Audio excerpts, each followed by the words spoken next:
رسول اللہ صلی اللہ علیہ وسلم نے فرمایا جو بندہ اپنے اوپر جتنا زیادہ پر امید ہو گیا نا اس کا ایمان اتنا زیادہ خطرے میں ہے۔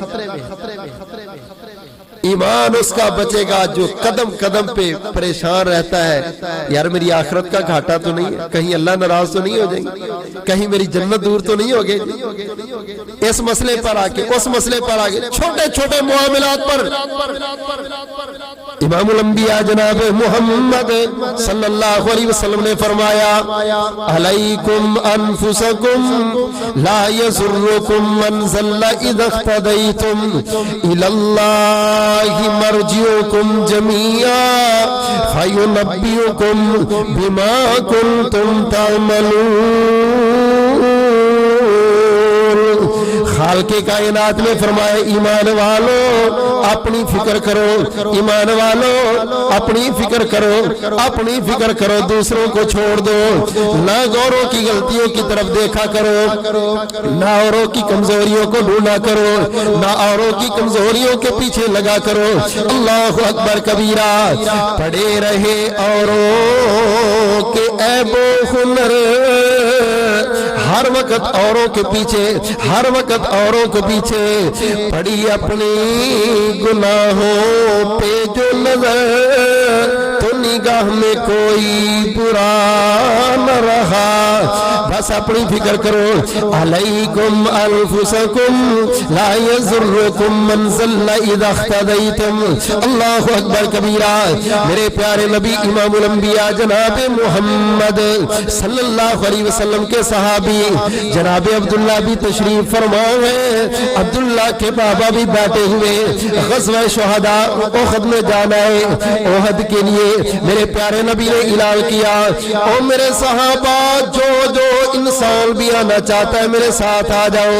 اللہ اکبر کبیرہ، جناب عبداللہ اپنے بابا کے پاس آئے، جابر بن عبداللہ الحرام الانصاری رضی اللہ تعالیٰ عنہ آ کر کے سامنے بیٹھے ہیں، حضرت جابر بھی بیٹھے، جابر کے بابا عبداللہ بھی بیٹھے۔ حضرت جابر کہتے ابو جان اللہ کے نبی نے بلایا ہے، لہذا احد کی لڑائی میں جاؤں گا، میں بہادر بھی ہوں، میں دلیر بھی ہوں اور میں قوت والا بھی ہوں، تو اللہ کے پیارے نبی صلی اللہ علیہ وسلم نے بلایا ہے تو وہاں پر ضرورت ہے، آپ مجھے اجازت دیں میں جہاد کے لیے جاتا ہوں۔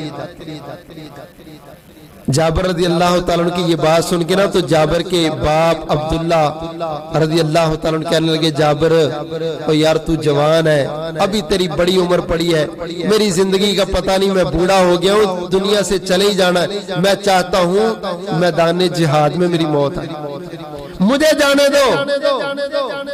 جابر کہتے ہیں میں مکالمہ کرتا رہا، مجھے جانے دو، بابا عبداللہ بحث کرتے رہے، مجھے جانے دو۔ بالآخر میرے بابا تھے، والد کی جگہ پر تھے، حکم تھا ان کا، تو میں نے کہا جی مرضی آپ کی، مجھے نہیں جانے دیتے تو آپ چلے جاؤ۔ میرے باپ گئے، شہداء کے احد کے شہداء میں سے میرے بابا کی لاش بھی پڑی تھی، وہ بھی شہید ہو۔ جب مجھے پتا چلا تو جابر رضی اللہ تعالیٰ نے آ کے میت دیکھی تو ان کے چہرے پر نہ غم کے بڑے آثار، رسول اللہ صلی اللہ علیہ وسلم احد کے سارے شہداء کے وہ آثار سے ملے، تو آپ نے جابر کو بلایا اور دیکھا جابر بڑے غمزدہ ہیں، کہا جابر کیوں پریشان ہو، بابا دنیا سے چلے گئے، یہ تو ایک دن جانا ہی تھا نا۔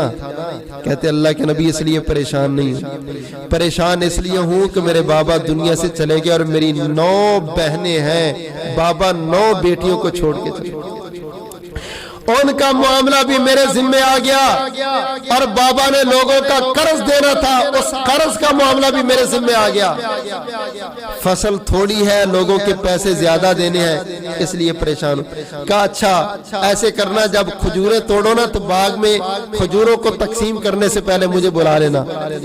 رسول اللہ صلی اللہ علیہ وسلم چلے گئے، آپ نے سب کو بلا لیا جن کے پیسے دینے تھے اور کھجوروں کے اوپر نے ایک کپڑا ڈال دیا اور ہر ایک تو دیتے جاتے۔ جابر رضی اللہ تعالیٰ کہتے ہیں سب کا قرض ادا کرنے کے بعد بھی کھجوریں میری اتنی کی اتنی ہی بچی پڑی۔ یہ رسول اللہ صلی اللہ علیہ وسلم کا معجزہ ہے۔ آپ نے مجھے مخاطب کیا اور فرمایا جابر بیٹے تو اس دن سے بڑا پریشان ہے، آج میں تجھے ایک بات بتاؤں گا تو خوش ہو جائے گا۔ اللہ کے نبی کون سی بات ہے؟ فرمایا جابر جب تیرے بابا عبداللہ دنیا سے گئے تو اللہ کو اس کی قربانی، اللہ کو اس کا آنا اور تیرے ساتھ بحث کرنا اتنا پسند آیا کہ میرے اللہ نے نور کے سارے پردے ختم کر کے تیرے بابا عبداللہ سے ملاقات کی، اور ملاقات کر کے اللہ نے فرمایا عبداللہ تو نے مجھے خوش کر دیا، آج جو مجھ سے مانگے گا میں رب بھی تجھے وہ دے کر کے خوش کر، مانگ جو مانگنا ہے۔ جابر رضی اللہ تعالیٰ عنہ کہتے ہیں رسول کریم صلی اللہ علیہ وسلم نے فرمایا جابر تیرے بابا عبداللہ رب سے ہم کلام ہوئے، کہنے لگے رب العالمین مجھے ایک نعمت دے دو، اللہ مجھے ایک دفعہ دنیا میں بھیجو میں پھر تیرے راستے میں شہید ہو جاؤں۔ یا اللہ شہادت کے وقت جو لطف تھا دو مزہ تھا اور فرشتوں کا جو پروٹوکول تھا، میرے اللہ میں چاہتا ہوں وہ دوبارہ مجھے مل جائے، بار بار مجھے مل جائے۔ اللہ پاک نے فرمایا عبداللہ میرا فیصلہ ہے جو میرے پاس آ جائے وہ واپس نہیں جاتا، اپنی مرضی سے جائے پھر بھی نہیں جاتا، میں کسی کو بھیجا نہیں کرتا، اس لیے تو میرے پاس ہی رہے گا، واپس نہیں جائے گا۔ رب العالمین پھر میری ایک خواہش ہے کائنات والوں کو بتا دو اللہ شہداء کو کتنا پروٹوکول دیتے ہیں۔ آسمان سے جبریل آئے، مالک کا قرآن لے کے آئے، فرمایا وَلَا تَحْسَبَنَّ الَّذِينَ قُتِلُوا فِي سَبِيلِ اللَّهِ أَمْوَاتًا بَلْ أَحْيَاءٌ عِندَ رَبِّهِمْ يُرْزَقُونَ۔ میرے محبوب پیغمبر امام الانبیاء جناب محمد صلی اللہ علیہ وسلم نے فرمایا لوگو جو اللہ کے راستے میں شہید ہو جائے ان کو مردہ نہ کہنا، بل احیاء بلکہ یہ زندہ ہیں اور اللہ کے پاس روزی روٹی کھانے والے ہیں، ان کا میزبان میرا رب رحمان ہے، یہ اپنے رب کے مہمان ہیں جو اللہ کے راستے میں شہید ہو جائے۔ میرے بھائیوں تزکیہ نفس کرنے والوں نے اس طرح سے کیا، باپ بیٹے سے مکالمہ کر کے 9 بیٹیوں کو چھوڑ کے اللہ کے راستے کا مہمان بن کے اپنی جنت کی فکر کرتا ہے۔ تزکیہ کرنے والوں نے اپنے دلوں کے اصلاح اور اپنے دلوں کا تزکیہ اللہ کی قسم بڑے بڑے پیارے پیارے طریقوں سے کی۔ میں نے ایک محدث کے بارے میں پڑھا، سفر میں جا رہے تھے، ایک ہوٹل میں رکے تو رات کو کمرہ انہوں نے لیا کرائے پر، کھانا کھایا، سو گئے، جاگ آئی تو جو بندہ جس فکر اور سوچ میں رہتا ہے نا اس کے دل میں وہ چیزیں چلتی رہتی ہیں، تو ایک حدیث اور اس حدیث پر مسائل اس کے ذہن میں آنے شروع ہوئے، تو وہ انہوں نے رات کو اٹھ کے لکھنے شروع کر دی، فلاں مسئلہ بھی اس حدیث سے نکلتا ہے، فلاں بھی نکلتا ہے، فلاں بھی نکلتا ہے، یہ چیزیں لکھ رہے ہیں۔ اور اس وقت پینسلیں اور پین تو تھے نہیں، قلم 2 ہاتھ تھا، تو وہ قلم کے ساتھ لکھتے ہوئے نا وہاں پر سیاہی گر گئی زیادہ، اس کو نا پھونکے مارے اور خشک کر رہے ہیں۔ اب خشک ہونے میں ٹائم لگے گا، تو ذہن میں خیال آیا کہ یہ جو مٹی ہے نا یہ تھوڑی سی لور اس کے اوپر رکھ دو تاکہ جلدی خشک ہو جائے، تو دیوار سے مٹی لینے لگے تو فوراً دل میں یہ بات ہے اللہ کے بندے یہ مکان تو نے رینٹ پہ لیا ہے، تو نے اس کے لیے رہنے کے پیسے دیے، اس کی دیواروں سے مٹی لینے کے پیسے تو نہیں دیے، اگر اس پر میرے رب نے پوچھ لیا تو اللہ کو کیا جواب دیا؟ چھوڑ دیا۔ پھر دل میں خیال آیا یار تو بھی کیسا عجیب انسان ہے، مٹی لینے پر بھی تو سوچ رہا ہے ایک چٹکی مٹی کی لینی ہے، تو وہاں سے چٹکی مٹی کے لی اور اس کے اوپر رکھ دی اور وہ خشک ہو گیا اور لکھا اور سو گئے۔ خواب میں دیکھتے ہیں کہ ایک بندہ کہہ رہا ہے تو کہتا ہے نا چٹکی مٹی سے کیا ہونا ہے، یہ تو پتہ اس دن لگے گا جب تیرے نامہ اعمال میں وزن کے ترازو میں رکھا جائے گا کہ یہ مٹی کی چٹکی کا بھی اللہ کے ہاں کتنا وزن ہے اور تجھے اس کا کتنا حساب دینا ہے۔ اپنے ساتھیوں کے درمیان ناشتے میں بیٹھے اور روئی جا رہے، انہوں نے پوچھا کیا ہوا؟ کہا رات چٹکی مٹی کی لی تھی اور دل نے دلاسا دے دیا کیا ہو جائے گا، رات ہی میرے رب نے کسی بندے کے اشارے سے بتا دیا اس چٹکی کا پتہ تو اس وقت لگے گا جب تیرے عمل نامے میں گناہوں کے پلڑے میں اس کو رکھا ہے۔ میرے بھائیوں اپنی اصلاح کرنے والے تو چٹکی مٹی کسی کی دیوار سے لینے کے لیے بھی 1000 دفعہ سوچا کرتا تو بڑی بڑی چیزیں ہڑپ کر کے کہتا ہے جدھر وہ حساب دیں گے ادھر میں بھی دے لوں۔ اللہ کی قسم کہنا بڑا آسان ہے، کرنا بڑا مشکل ہے۔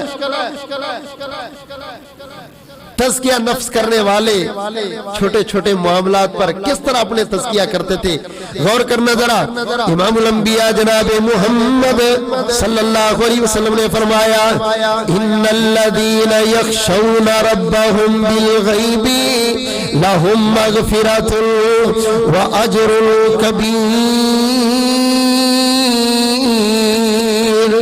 بے شک وہ لوگ جو اللہ کے راستے میں ڈرتے رہتے ہیں، یخشون ربهم بالغیب، اللہ کو دیکھا نہیں مگر ڈرتے ہیں، قبر کے عذاب کو دیکھا نہیں مگر ڈرتے ہیں، میدان معاشر کو دیکھا نہیں مگر ڈرتے ہیں، جہنم کو دیکھا نہیں مگر ڈرتے ہیں، پل صراط کو دیکھا نہیں مگر ڈرتے ہیں، عذاب قبر کو دیکھا نہیں مگر ڈرتے ہی رہتے ہیں، ڈرتے ہی رہتے ہیں۔ اللہ اکبر کبیرہ۔ رسول کریم صلی اللہ علیہ وسلم تشریف فرمائے، میرے نبی کے پاس صحابی آیا، کہتا اللہ کے نبی جی میرے دو نوکر ہیں، دو غلام ہیں، مگر اللہ کے نبی ان کے اندر 3 غلطیاں ہیں، 3 جرائم ہیں، 3 کمزوریاں ہیں۔ غور کرنا ذرا۔ یکذبوننی، اللہ کے نبی یہ مجھے بڑا جھوٹا کرواتے ہیں، میں جہاں بھی پیغام کے لیے بھیجتا ہوں بات کوئی کرتا ہوں جا کے کچھ بتاتے ہیں، اللہ کے نبی یہ مجھے جھوٹا کروا دیتے ہیں۔ یعصوننی، اللہ کے نبی یہ میری نافرمانیاں بھی کرتے ہیں، بات ہی نہیں مانتے، میں کچھ حکم دیتا ہوں یہ کام کچھ کرتے ہیں۔ یخافوننی، اللہ کے نبی میں بھی انسان ہوں، ڈانٹتا ڈپڑتا ہوں تو یہ آگے سے مجھے دھمکیاں دیتے ہیں، کہتے تیرا مال ضائع کر دیں گے، تیری بکریاں گم کر کے آ جائیں گے، فصل کا نقصان کر دیں گے۔ اللہ کے نبی جی 2 نوکر ہیں، ان کے اندر یہ 3 بڑے گناہ ہیں،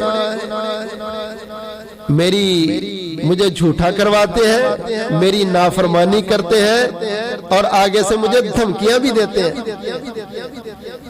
کیوں بھئی ہمارے نوکر یہ کام کرے تو ہم کتنا کو برداشت کریں گے؟ لیکن یہ دیکھ لو رسول اللہ صلی اللہ علیہ وسلم کے پاس آئے، کہتے ہیں یہ 3 کام کرتے، پھر میں تنگ آ کے اللہ کے نبی غصے میں آ کے کبھی ڈانٹ بھی لیتا ہوں، کبھی مار بھی لیتا ہوں، کبھی جھڑک بھی لیتا ہوں۔ آقا پوچھتا یہ ہوں کہ قیامت والے دن اس چیز کا حساب تو نہیں ہوگا؟ قیامت والے دن اس چیز کا حساب تو نہیں ہوگا؟ آپ نے فرمایا او میرے صحابی کیوں نہیں حساب ہوگا؟ اللہ تعالیٰ ایک پلڑے میں تیرے نوکروں غلاموں کی غلطیاں رکھیں گے، نافرمانیاں رکھیں گے، ان کی بدتمیزیاں رکھیں گے، اور دوسرے پلڑے میں اللہ تیری ڈانٹ ڈپٹ رکھیں گے۔ اگر تیری ڈانٹ ڈپٹ زیادہ تھی، نوکروں کی غلطیاں کم تھیں، تو اللہ تیری نیکیاں اٹھا اٹھا کے تیرے نوکروں کو دے دے، اور اگر تیرے نوکروں کی غلطیاں کوتاہیاں سستیاں کمزوریاں زیادہ تھی، تیری ڈانٹ کم تھی، میرے بندے پھر چھوٹ جائے۔ رسول کریم صلی اللہ علیہ وسلم نے اتنا فرمایا، یہ صحابی سن رہے ہیں اور آنکھوں میں آنسو ہیں، رو کے کہنے لگے اللہ کے نبی گواہ ہو جاؤ میں نے ان دونوں غلاموں نوکروں کو آزاد کر دیا۔ میرے محبوب نے فرمایا رو نہیں، تو نے قرآن نہیں پڑھا۔ اللہ فرماتے وَنَزَعُ الْمَوَازِينَ الْقِسْطَ لِيَوْمِ الْقِيَامَةِ فَلَا تُظْلَمُ نَفْسٌ شَيْئًا وَإِنْ كَانَ مِثْقَالَ حَبَّةٍ مِّنْ خَرْدَلٍ أَتَيْنَا بِهَا وَكَفَى بِنَا حَاسِبِينَ۔ مال کی کائنات نے فرمایا قیامت والے دن ترازو لگے گا، ذرہ برابر بھی تیری نیکی بھی آئے گی، ذرہ برابر بھی تیری غلطی بھی آئے گی۔ وَكَفَى بِنَا حَاسِبِينَ، سب سے بڑا محاسبہ کرنے والا، سب سے بڑا آڈٹ کرنے والا، سب سے بڑا اکاؤنٹنٹ رب العالمین فرماتے میں رب رحمان، میں رب رحمان ہوں، میرے سے بڑا کوئی اکاؤنٹنٹ نہیں ہے۔ 2 منٹ میں تیری 70 سالہ زندگی کا حساب لینے پر بھی قادر ہوں اور فیصلے پر بھی قادر ہوں۔ اے میرے بندے، دنیا کی جدید مشینیں میرے نوکروں غلاموں نے بنائی، ان سے تو ڈرتا ہے؟ اتنے بڑے شہنشاہ بادشاہ سے کیوں نہیں ڈرتا؟ کیمرے کی آنکھ تجھے دیکھ رہی ہے، اس سے تو بڑا ڈر گیا۔ رب رحمان تجھے دیکھ رہا ہے، اس سے کیوں نہیں ڈرتا؟ او عمر بن عبدالعزیز رحمہ اللہ تعالی عظیم محدث بھی ہیں اور خلیفہ خامس بھی ہیں. ایک بندہ ان کو ملنے آیا رات کو, کہتا عمر بن عبدالعزیز میں نے آپ سے ایک بات کرنی ہے. کہا اچھا, بات کرنے سے پہلے اتنا بتا دو کہ آپ نے بات ذاتی کرنی ہے یا کوئی جماعتی بات کرنی ہے, حکومت کے لحاظ سے کوئی بات کرنی ہے. وہ کہتا نہیں یہ کام مجھے آپ کے ساتھ ذاتی ہے. عمر بن عبدالعزیز رحمت اللہ علیہ نے دیا بجھا دیا, اندھیرا ہو گیا. کہا امیر المومنین یہ کیا کیا آپ نے دیا ہی بجھا دیا, بات تو میری کم از کم سن لو. کہا دیکھ بھائی اس دیے کے اندر تیل جلتا ہے حکومت کا اور میں حکومت کا ذمہ دار ہوں. اگر کام حکومت سے متعلق ہے تو اس دیے کا جلنا تیرے میرے لیے جائز ہے, اگر کام ذاتی ہے تو تیرے میرے لیے یہ دیے کا جلنا جائز نہیں. وہ اپنے دلوں کا تزکیہ بھائیوں اس طرح کرتے تھے, وہ ایک دیے پر بھی کمپرومائز نہیں کرتے تھے. تجھے اللہ نے گاڑیاں دی تو کہتا مجھے پوچھنے والا کون ہے؟ تیرے اختیار میں بڑی بڑی چیزیں آ گئی, تو نے سب کچھ اپنا کر لیا, تو کہتا پوچھنے والا کون ہے؟ اور کوئی بھی پوچھنے والا نہیں ہے, رب سب کو پوچھنے والا ہے. اللہ کے آگے کسی کی چونچرا نہیں. ادھر چھوٹ جاؤ گے اس عہدے سے, اس نوکری سے, اس ذمہ داری سے, دو نمبری کر کے یہاں بچ جائے گا. اللہ کو پھر بھی جواب دینا ہے, اللہ کو پھر بھی جواب دینا ہے. اللہ اکبر کبیرہ. جب انسان کو یہ فکر ہونا کہ میں نے اپنے رب کو جواب دینا ہے, واللہ پھر وہ دنیا کی فکریں نہیں کرتا, لوگ کیا باتیں کریں گے, لوگ کیا کہیں گے. وہ یہی فکر کرتا ہے کہ میں نے رب کو جواب دینا, اللہ کیا کہیں گے. اللہ اکبر کبیرہ. میمون ایک محدث ہیں, یہ روٹی کھاتے تو اپنے غلاموں کو کہتے ہمیشہ میرے لیے روٹی نا چوری بنا کے لانی ہے, شوربے کے اندر روٹی کو رکھ دینا تھوڑی دیر, جب وہ نرم ہو جائے گی پھر مجھے دینا. تو ایک دفعہ ایک نوکر نے کہا, اس نے کہا امام صاحب آپ ہمیشہ چوری بنوا کے کھاتے ہیں, آپ کا معدہ خراب ہے یا آپ کے دانت خراب ہے؟ تو مسکرا کے کہتے بیٹا نہ معدہ خراب ہے نہ دانت خراب ہے. تو کہتے جناب پھر آپ یہ چوری کیوں بنواتے؟ کہتے ہیں یہ روٹی نرم ہو جاتی ہے اور اس کو میں کھاتا ہوں نا تو میرا ٹائم اتنا بچ جاتا ہے کہ قرآن مجید کی 150 آیت میں زیادہ پڑھ لیتا ہوں. اس دن جس دن چوری بنوا کے کھاتا ہوں, اور میں نے دیکھا ہے جس دن میں روٹی ویسے چبا چبا کے کھاتا ہوں تو 150 آیت کا میرا ٹائم روٹی کھانے میں صرف ہو جاتا ہے. میرے بھائیوں, تزکیہ کرنے والے اپنا اس طرح تزکیہ کرتے تھے, اپنی اصلاح کرنے والے اپنے اوپر کیمرے اس طرح فٹ کرتے تھے, اپنے آپ کو سیدھا کرنے والے وہ اس طرح اپنے آپ کو سیدھا کیا کرتے تھے. آؤ اللہ کے لیے جواب ہم نے رب کو دینا ہے.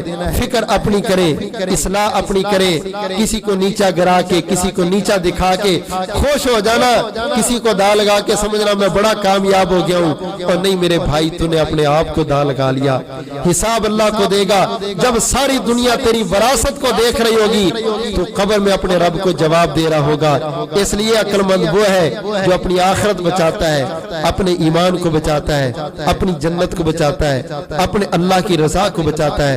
اللہ تعالیٰ زندہ رکھے ایمان پر, موت آئے شہادت والی مقبول موت نصیب فرمائے. آمین ثم آمین. وآخر دعوانا الحمدللہ.